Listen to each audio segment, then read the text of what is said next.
আসসালামু আলাইকুম এভরিওয়ান। আপনারা জানেন আজ অনেক দিন হয়ে গেল আমি কন্টিনিউয়াসলি আমার চ্যানেলে কোনো নতুন ভিডিও নিয়ে আসতে পারতেছি না। আমার চ্যানেলটাতে কন্টিনিউয়াসলি নতুন ভিডিও নিয়ে না আসার পিছনে একটি বড় কারণ আছে। এই কারণটা হলো আমার হাতে থাকা ফোনটা কিছুদিন হলো নষ্ট হয়ে গেছে। তো ফোনটার ডিসপ্লে নষ্ট হয়ে গেছে। আমরা যেই ফোনটা দিয়ে প্রতিনিয়ত ভিডিও করি সেই ফোনটা হলো রেডমি নোট 10। ফোনটা ঠিক করাইছি কালকে। এখন থেকে আপনাদের মাঝে প্রতিনিয়ত ভিডিও নিয়ে আসার চেষ্টা করবো ইনশাল্লাহ। আর এখন যে ফোনটাতে ভিডিও করতেছি সেটা হলো আমার বড় বোনের।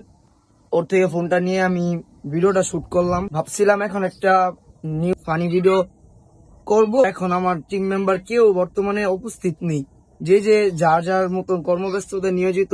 আর আমার টিম মেম্বার যে ছোট ভাইগুলা ওদের দেখা পাচ্ছি না এখন, তাই আর তো করার কিছু নাই। এখন কোনো ভিডিও দিতে পারলাম না।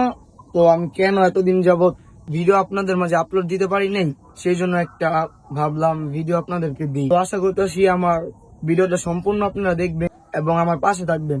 আর আপনারা অনেক দিন যাবত ওয়েট করতেছেন, এখনো ওয়েট করবেন ইনশাল্লাহ। জানি আমি খুব তাড়াতাড়ি আপনাদের জন্য আমি নতুন কিছু নিয়ে আসার চেষ্টা করব। আর দুই একদিনের মধ্যে নতুন একটা ফানি ভিডিও আপনাদের মাঝে দেওয়ার চেষ্টা করব।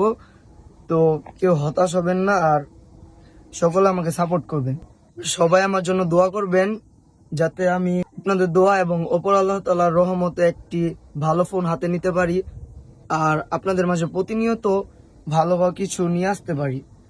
আমার হাতে বর্তমানে কোনো ভালো ফোন নেই। আমার হাতে থাকা সেটটি হলো রেডমি নোট 10। সেই ফোন দিয়ে আমি আপনাদের মাঝে প্রতিনিয়ত ফান নিয়ে আসার চেষ্টা করি। ভিডিও কোয়ালিটি তাই এত বেশি একটা ভালো হয় না। তো ভালো একটা ফোন নিতে পারে। আর আশা করতেছি আপনারা সকলে ভালো আছেন, আল্লাহ তাআলার রহমত। আশা করতেছি আগে থেকে অনেক বেটার হোক। সবাই আমার জন্য দোয়া করবেন যাতে আমি একটি ভালো ফোন খুব তাড়াতাড়ি নিতে